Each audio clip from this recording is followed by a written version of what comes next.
place for all the rankers. I, DM, would welcome you all to our yet another part of figures of speech. आज हम सबसे पहले जो figure of speech इस video में लेने जा रहे हैं, इट्स ऑनोमोटोपिया. सबसे पहले हम उसकी डेफिनेशन ही जानेंगे और थोड़े बहुत एग्जाम्पल की मदद से अपने को इसको खत्म करना है आज के आज. काफी इजी फिगर्स ऑफ स्पीच है, तो बस आपका अटेंशन मुझे सिर्फ और सिर्फ चाहिए बोर्ड पर. क्या है उसकी डेफिनेशन? तो ऑनोमोटोपिया की डेफिनेशन इतनी है कि onomatopoeia is the process of creating a word. Just have a look over here. Creating a word that phonetically suggests the sound that it describes.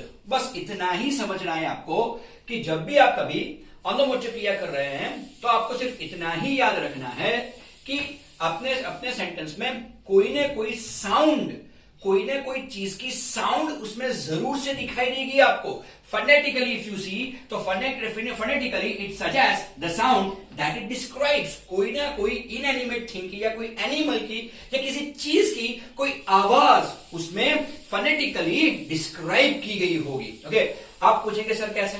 तो आप जानते ही हो कि जब भी कोई आदमी गुस्से में अगर पैर पटक के चलता है तो जब भी कोई अपना नॉवेलिस्ट होगा या अपना कोई राइटर होगा वो कैसे लिखेगा? ठक ठक ठक ठक. तो ठक ठक ठक ठक, this sound is called onomatopoeia. Okay, sometimes it happen like this. You are telling a story about something, about a war, और जस्ट इमेजिन दैट कि वॉर की आप जो कहानी सुना रहे हैं उसमें कहीं पे बॉम्ब ब्लास्ट हो रहा है, तो आप कैसी आवाज निकालेंगे? बूम. आप बोलेंगे बूम. तो ये जो बूम जैसी जो आवाज है या बूम जैसी जो कोई आवाज है, डेफिनेटली ये जो आवाज आपने करके दिखाई है, आपने एक इनएनिमेट चीज की आवाज सेंटेंस में दी हुई है, तो it's definitely onomatopoeia. Sometimes it happens like this. Okay, आपने काफी सारी हॉरर फिल्मों में ये देखा हुआ होगा कि जब भी कभी हॉरर फिल्मों में वो दरवाजा खुलता है, okay, that terrifying, that horrifying noise of the door. Okay, वो काफी अपने को डरावना साउंड करता है, तो वो जो कोई भी है उसे हम बोलते हैं ऑनोमोटोपिया. तो जब भी कभी आप कोई भी सेंटेंस देखते हैं और सेंटेंस में अगर इस तरह की आवाजें आपको सुनाई देती है, definitely it's called onomatopoeia. Okay, let's take some example to clear it more. Absolutely the very first example is the cold drink faced over. Just have a look over here. Faced over the bottle. The cold drink faced over the bottle. Okay. कभी हम कोई cold drink की bottle को अगर खोलते हैं तो फिज ऐसी कोई आवाज आती है, राइट? तो ऐसी जब भी कभी आवाज आती है, इट्स ऑनोमोटोपिया. अगर इसका फोनेटिकली सेंटेंस में अगर डिस्क्रिप्शन दिया गया है, definitely it's onomatopoeia. Okay, the second example is two is this. Someone is knocking on the floor. Someone is knocking on the floor. Tuck, tuck, tuck, tuck, tuck. So someone is knocking on the floor. So here knocking is a kind of sound. And if it is a kind of sound, it's onomatopoeia. And the third and the last example to that is the cat will continue mewing. Okay, ये cat जब भी कभी आपको अपने को दिखेगी वो mowing करती हुई दिखेगी. कब तक वो म्यूइंग करेंगी? Until you pat it. जब तक आप उसको अपना पैट नहीं बना लेते तब तक कैट क्या कंटिन्यू करेगी? म्यूइंग कंटिन्यू करेगी. तो जो बिल्ली की जो म्यू म्यू की आवाज है उसको हमने दिखाया है किस तरह से है? दिखाया से म्यूइंग साउंड से हमने दिखाया गया है. तो जब भी कभी किसी भी एनिमल या कोई इनएनिमेट थिंग की आवाज अगर फोनेटिकली आप सेंटेंस में सजेस्ट करते हो, एब्सोल्युटली इट्स ऑनोमोटोपिया. हम चल रहे हैं सबसे कंफ्यूजिंग पार्ट की तरफ. कौन सा कंफ्यूजिंग फिगर ऑफ स्पीच है? दो ही है, एक है मेटोनिमी, दूसरी है सिनेक्डकी. काफी लोगों को मेटोनिमी और सिनेक्डकी में सबसे ज्यादा दिक्कत आती है, बहुत ही कंफ्यूजिंग है. तो आज मैं क्या कर रहा हूं, इस वीडियो में आपका पूरा का पूरा कंफ्यूजन, पूरा का पूरा सभी के सभी डाउट्स मैं क्लियर करने वाला हूं. तो उसके लिए आपको चाहिए क्या? उसके लिए आपको चाहिए अपना complete attention, full attention on the board only. चलिए सबसे पहले डिफरेंस सीख लेते हैं मेटोनिमी और सिनेक्डकी के बीच में. डेफिनेशन से लेके एग्जाम्पल तक जितने भी डिफरेंस है इन दोनों में, सभी के सभी आई am gonna explain you in detail. तो जस्ट इमेजिन दैट. चलिए शुरू कर रहे हैं सबसे पहले मेटोनिमी की डेफिनेशन से. तो जस्ट यहाँ पे देखिए मेटोनिमी कहना क्या चाहता है अपने को. तो मेटोनिमी सिर्फ इतना ही दिखाता है कि metonymy is someone says something but they are really referring a concept about a thing. Just have a look again. Metonymy is someone saying something but they are really referring a concept about a thing. हमेशा ही एक चीज याद रखिएगा कि metonymy में होगा क्या, तो ज्यादातर मेटोनिमी हमेशा ही कॉन्सेप्ट दिखाता है. What is called a concept? तो कॉन्सेप्ट का मीनिंग होता है not the part but closely connected to it. याद रखना, जब भी हम कभी भी कॉन्सेप्ट की बात करें ना, बहुत सारे टीचर्स आपको यही बता देंगे कि आप कोई भी टॉपिक अगर सीख रहे हो तो उसके कॉन्सेप्ट में जाइए, उसके कॉन्सेप्ट में जाइए. मैथ्स टीचर कुछ ज्यादा ही आपको ये बताएंगे. Why are they saying concept? ये कॉन्सेप्ट वर्ड का मीनिंग क्या है? तो कॉन्सेप्ट वर्ड का मीनिंग है not the part, not the part but we can say, okay, not the part but we can say closely connected with. जब भी कोई चीज किसी दूसरी चीज से क्लोजली कनेक्टेड है तो उसी को बोलते हैं concept. Not the part of that thing but closely connected with that thing is called concept. तो हमेशा ही याद रखना है अपने को कि मेटोनिमी हमेशा क्या दिखाता है? तो मेटोनिमी हमेशा कॉन्सेप्ट दिखाता है. जबकि हम अगर सिनेक्डकी की बात करें तो सिनेक्डकी क्या दिखाता है? तो सिनेक्डकी की डेफिनेशन क्या है? तो सिनेक्डकी की डेफिनेशन यही है कि synecdoche is a figure of speech in which a part represents the whole or the whole represents the part. सिनेक्डकी में ऐसा ही होता है. सिनेक्डकी में होता क्या है? तो सिनेक्डकी में कभी कभार ऐसा बनता है कि पार्ट पूरे होल को दिखाता है या पूरा होल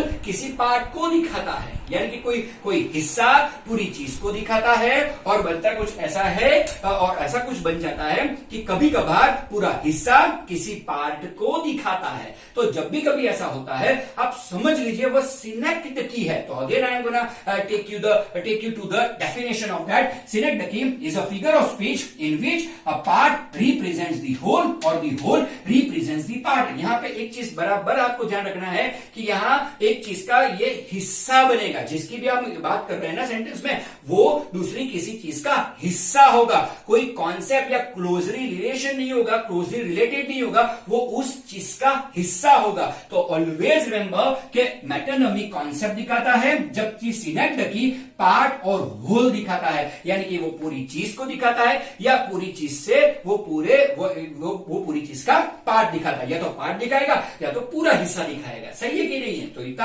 आपको हमेशा ही याद रखना है कि what is the difference between, तो what is the difference between metonymy और सिनेक्डकी. तो synecdoche always refers to a concept while metonymy always refers to a concept while synecdoche always refers to part और whole. Okay, secondary thing is this, I can clear you more with the help of the examples. Let's take some example of metonymy. Okay, metonymy का सबसे बढ़िया example ये रहेगा कि अभी recent time की बात है. I can speak like this कि the president of US visited India in February. What is it? The president of US visited India in February. इसमें क्या होता है? तो समटाइम्स ये एक सिंपल सा साधारण सा सेंटेंस दिखता है. इसी में अगर मेरे को मेटोनिमी यूज करना है तो मैं कैसे यूज करूंगा? तो मेटोनिमी की दूसरी डेफिनेशन भी याद रखिए कि मेटोनिमी में अक्सर होता क्या है? तो मेटोनिमी में अक्सर ऐसा ही होता है कि यहाँ पे कोई एक वर्ड और कोई एक फ्रेज दूसरे किसी वर्ड दूसरे किसी फ्रेज को सब्स्टिट्यूट करता है. आसान भाषा में अगर बताया जाए तो आसान भाषा में वो उसे रिप्लेस करता है. एक वर्ड और एक फ्रेज दूसरे किसी वर्ड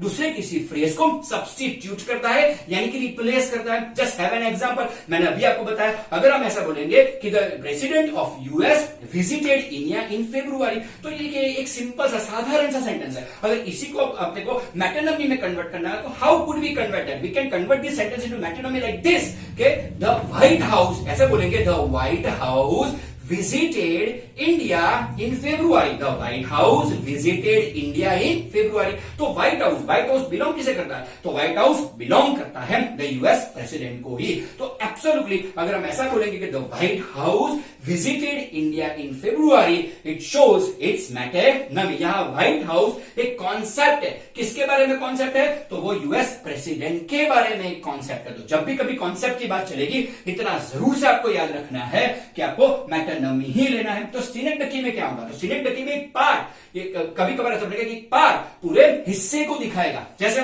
बहुत ही कॉमन एग्जांपल है इसका, सबसे कॉमन एग्जांपल ऐसा है कि आप ऐसा बोल सकते हैं I bought a new car. You can speak like this, I bought a new car. एक साधारण सा sentence I bought a new car. बस इसी को अगर सिनेक्डकी में कन्वर्ट करना है तो how could we convert this sentence into a सिनेक्डकी? तो we can speak like this कि I bought new wheels. I bought new wheels. अब कोई मार्केट में जाके टायर तो खरीद के लाने वाला नहीं है. ओके, न्यू व्हील्स का मतलब क्या हुआ? New wheels, here new wheels represent the whole car. और नए टायर लाएगा तो क्या आपको दिखाना आएगा वो? नहीं. ओके, यहाँ न्यू व्हील्स का मीनिंग क्या होता है? तो न्यू व्हील्स का मीनिंग होता है पूरी की पूरी कार. तो यहाँ पे एक पार्ट पूरी की पूरी कार को दिखा रहा है. ओके, ऐसे ही एक और एग्जांपल लेते हैं. देखिए यहाँ पे India defeated Pakistan in last World Cup. Just have a look. India defeated Pakistan in last World Cup. Absolutely, it is synecdoche. Okay, आप बोलेंगे यहाँ synecdoche कैसे? तो यहाँ पे आप देखिए, यहाँ पे पूरा इंडिया किसी चीज के, इंडिया के किसी हिस्से को, इंडिया के किसी प्लेयर्स को दर्शाता है. अब देखिए, इंडिया डिफीटेड पाकिस्तान. तो यहाँ पूरे इंडिया ने पूरे पाकिस्तान को नहीं हराया है. यहाँ क्या हुआ? यहाँ अगर वर्ल्ड कप की बात चल रही है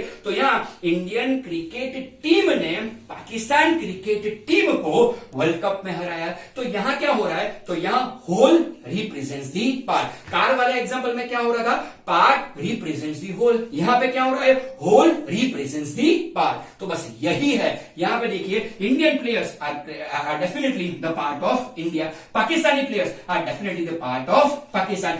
wheels must be the part of the car. Okay, तो यहाँ पे क्या होगा? अगर इंडियन प्लेयर्स की बात करें तो वो इंडिया का ही हिस्सा है, वो पार्ट है इंडिया का. ओके, अगर कार की बात करें, अगर व्हील की बात करें तो व्हील वो पूरे कार का हिस्सा ही है. यहाँ कोई कॉन्सेप्ट की बात नहीं है. यहाँ सिर्फ और सिर्फ किसकी बात है? यहाँ सिर्फ और सिर्फ पार्ट की बात है. तो कॉन्सेप्ट की बात हो तो रहेगा मेटानमी, और अगर पार्ट की बात हो तो रहेगा सिनेक्डकी.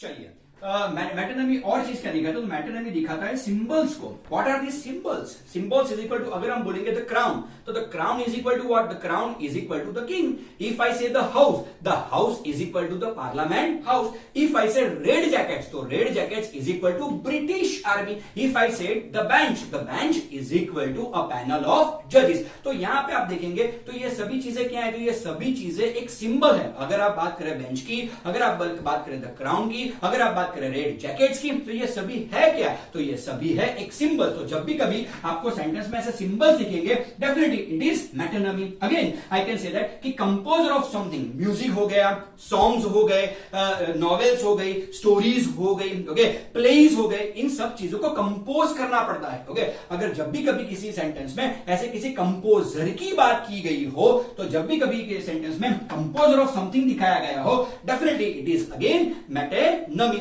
दोनों का एग्जांपल लेंगे. सबसे पहले एग्जांपल लेंगे सिंबल का. तो यहां पे देखिए, the house passed the law. The house passed the law. It is metonymy. The house, यहाँ पे the house का मीनिंग क्या है? तो यहाँ के हाउस का मीनिंग है पार्लियामेंट हाउस. पार्लियामेंट हाउस में जितने भी लोग अपने जितने भी रिप्रेजेंटेटिव बैठे हैं, उन सबकी बात इसमें आ गई. तो the house passed the law. So here the house is a symbol. When the symbol is representing something into the sentence, it is definitely called metonymy. और यहाँ पे house किसका कॉन्सेप्ट है? तो यहाँ पे house कॉन्सेप्ट है मेंबर ऑफ पार्लियामेंट का. Okay, secondary thing is this composer of something. Composer of something का एग्जांपल यही रहेगा, I always hear Kishore Kumar. I always hear Kishore Kumar, definitely it is metonymy. Okay, I always hear Kishore Kumar का meaning क्या है? किशोर कुमार क्या मेरे घर पे आके मेरे को गाना सुना के जाते हैं? नहीं, मैं किशोर कुमार के गाने सुनता हूं. I am fond of Kishore Kumar. Sometimes I speak like this, I am fond of Kishore Kumar, right? तो what does it mean? It means it's metonymy. मैं किशोर कुमार के गाने ज्यादातर किशोर कुमार के ही गाने सुनता हूं.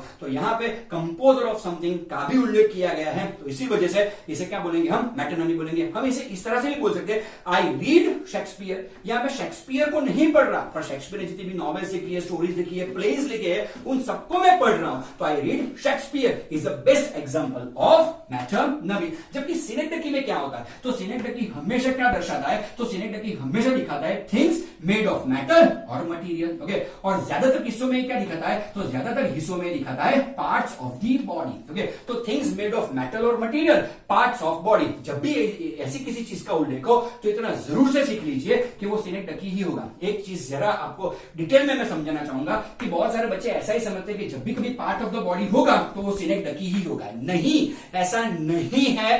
आप अपने दिमाग में ये चीज बिठा के रखिए। ओके, आप हमेशा ऐसे मानते हैं कि जब भी किसी सेंटेंस में पार्ट ऑफ द बॉडी दिखाया है, अरे ले लो अपने हिसाब से सिनेक्डकी, नहीं ले सकते ऐसा। वो कंफ्यूजन भी मैं अभी आपका दूर किए देता हूं। लेकिन सबसे पहले हम क्या ले रहे हैं, तो सबसे पहले ले रहे हैं थिंग्स मेड ऑफ मेटल और मटेरियल। अब देखिए, अगर मैं आपको ऐसा सेंटेंस दिखाता हूं, please clean the plastic, if I से प्लीज क्लीन द प्लास्टिक, तो मैं आपको क्या दिखाना चाहता हूं, मैं आपको क्या बताना चाहता हूं, तो मैं आपको यही दिखाना चाहता हूं, यही बताना चाहता हूं कि घर में जितनी भी प्लास्टिक की प्रोडक्ट्स है उन सभी को आप क्या करिए, क्लीन कर दीजिए। फिर उसमें टेबल भी आ जाएगा, चेयर्स भी आ जाएगी, कोई फोटो फ्रेम्स भी आ जाएगी, बॉटल्स भी आ जाएगी, कई सारी चीजें ऐसी होती है, डस्टबिन भी आ जाएगा, कई सारी चीजें ऐसी होती है जो प्लास्टिक की बनी हुई होती है। तो जब भी मैं आपको बोलूंगा प्लीज क्लीन द प्लास्टिक, तो प्लास्टिक ओके एक मटेरियल है, प्लास्टिक एक मेटल तो नहीं बोल सकते, मटेरियल है, डेफिनेटली इट इज कॉल्ड सिनेक्डकी। तो जब भी कभी मटेरियल और मेटल की बात आती है कोई सेंटेंस में, definitely it's synecdoche. Okay, so secondary thing is part of the body, या part of the body can be synecdoche, not always can be synecdoche. Let me take you the example to that. He has many mouths to feed. Here mouth is a body part. If it is a body part, definitely it is synecdoche, but not always a synecdoche. Okay, आप हमेशा ऐसे सोचते हो कि जब भी कभी body parts का जिक्र आएगा तो मैं तो भाई सिनेक्डकी ही लूंगा, नहीं, ऐसा नहीं है। ओके, हाँ, ये सेंटेंस आपके हिसाब से सही है, he has many mouths to feed. Yeah, it's a complete example of synecdoche. यहाँ पे दिखाना क्या चाहते हो, तो यहाँ दिखाना यही चाहते हैं कि ये अकेला आदमी है घर में कमाने वाला, जिसको कई सारे लोगों को घर में खाना खिलाना होता है। तो उसके घर में शायद 4-5 लोग और रह रहे हैं, लेकिन कमाने वाला आदमी सिर्फ एक ही है। तो ऐसा बोल सकते हैं he has many mouths to feed. तो it is a perfect example of synecdoche. लेकिन इसी एग्जांपल को कुछ अलग ढंग से अगर लेंगे हम, अगर इसी एग्जांपल को हम लेंगे, let me give you hand, let me give you hand, यहाँ पे hand for sure body part है, लेकिन let me give you hand का मीनिंग अगर आप उसका कॉन्सेप्ट समझने की कोशिश करेंगे तो let me give you hand का मीनिंग क्यों हुआ, इसका मीनिंग यही हुआ कि मैं आपकी मदद करना चाहता हूं। ओके, यहाँ हैंड का मीनिंग लिटरली हैंड नहीं होता, यहाँ हैंड का मीनिंग होता है मदद करना। तो यहाँ हैंड कोई पार्ट, कोई बॉडी पार्ट्स के लिए यूज नहीं किया गया, यहाँ पे हैंड मदद एक कॉन्सेप्ट के लिए यूज किया गया है। अगर यहाँ पे हैंड कोई कॉन्सेप्ट के लिए यूज किया गया है, डेफिनेटली इट्स मेटोनिमी। ओके, तो इतना हमेशा ही आपको याद रखना है कि अगर किसी चीज को बॉडी पार्ट से रिलेट किया गया है, बॉडी पार्ट का इसे अगर बॉडी का उसे कोई हिस्सा दिखाया गया है तो ही वो सिनेक्डकी है। अगर बॉडी पार्ट्स को किसी और कॉन्सेप्ट में अगर दिखाया गया है तो वो सिनेक्डकी नहीं है, वो मेटोनिमी है। इसको आपको जरूर से याद रखना है। मेटोनिमी में ऐसा भी याद रख सकते हैं कि metonymy can be separated while synecdoche can not be separated. Metonymy can be separated, synecdoche can not be separated. Okay, इसे सेपरेट क्यों नहीं कर सकते, तो इसे सेपरेट इसलिए नहीं कर सकते, वो हिस्सा है, वो उस चीज का हिस्सा है, तो हिस्से को उस चीज से अलग नहीं कर सकते। और इसे क्यों, मेटोनिमी को क्यों सेपरेट कर सकते हैं, तो मेटोनिमी को इसलिए सेपरेट कर सकते हैं, वो यहाँ पे हिस्सा नहीं है, वो किसी का पार्ट नहीं है, वो क्लोजली रिलेटेड है। मीन्स क्या है, वो कॉन्सेप्ट है। तो कॉन्सेप्ट को किसी चीज से जरूर से अलग किया जा सकता है। तो जब भी किसी चीज को अगर आप किसी चीज से अलग कर सकते हैं तो वो मेटोनिमी है, और किसी चीज को अगर किसी चीज से आप अलग नहीं कर पा रहे हैं तो it is definitely synecdoche. I hope आपको ज्यादातर आइडिया तो आ ही गया होगा, लेकिन फिर भी मैं दोबारा एक बार रिवीजन करवा देता हूं सभी चीजों का, ताकि अगर आप में थोड़ा बहुत भी कंफ्यूजन हो तो वो भी निकल जाए। Let's take the example, let's take the definition to that. Metonymy, metonymy is someone says is something but they are really referring a concept about a thing. यहां हमेशा याद रखना, metonymy is equal to concept, metonymy is equal to concept. Concept means what? Not the part. Concept means what? Not the part, but closely connected to that. Okay. Synecdoche क्या है? Synecdoche is a figure of speech in which a part represents the whole or the whole represents the part. Synecdoche में part और whole की बात की जाती है। तो synecdoche में यहाँ पे concept का दूर दूर तक ख्याल नहीं होता। Synecdoche में हमेशा उस चीज का हिस्सा दिखाया जाता है। Okay. The third thing is this कि मेटोनिमी में symbol या composer of something दिखाया जाता है, जबकि synecdoche में things made of metal, material और पार्ट्स ऑफ दी बॉडी दिखाया जाता है। Metonymy can be separated, synecdoche can not be separated. बस इतना ही आपको याद रखना है। अगर इतना आपने याद रख लिया, सुन लो, मेटोनिमी और सिनेक्डकी में आपको कभी भी कोई दिक्कत आएगी नहीं। Here a very sweated person, DM sir, signing off. Thank you.